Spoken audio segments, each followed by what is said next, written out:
A ju kujtohet hoq në Kairo, mohalla ku keni ndet, vendi ku keni ndet, shoqëria që e keni pas, si ja keni dal atje, vetë keni qenë për shembull me ushqime, me gjëra?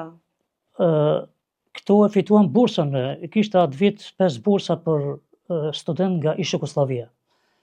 2 ishim nga Maqedonia, 1 nga Malizia dhe 2 ndoshta nga Bosnia.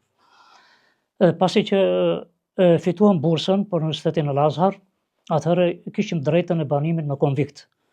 Konvikti ishte me shumë kushte të mira, u quheshte qyteti i studentëve të huaj nga bota muslimane. Kishte nga Amerika, nga Australia, nga Europa, nga Afrika, në gjitha viset muslimane ku janë shumica apo pakicë, mbi 80 e sa shtete kishte student në atë konvikt.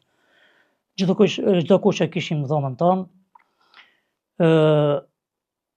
me kushte mesatare për studime, me 2 herë ushqim konvikt.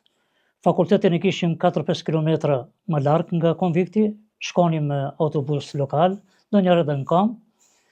Po atëherë dhe sot se kësaj dite, Kairo ka probleme me komunikacionin, shpeshherë kur u vonoheshim në ligjërata, profesorët na thoshin pse jeni vonu, veç edhe ipshin edhe përgjigjen, me siguri është problemi në komunikacionit. Kështu na thonin. Edhe na toleronin pse shkoqim ndonjëherë edhe me vonesë.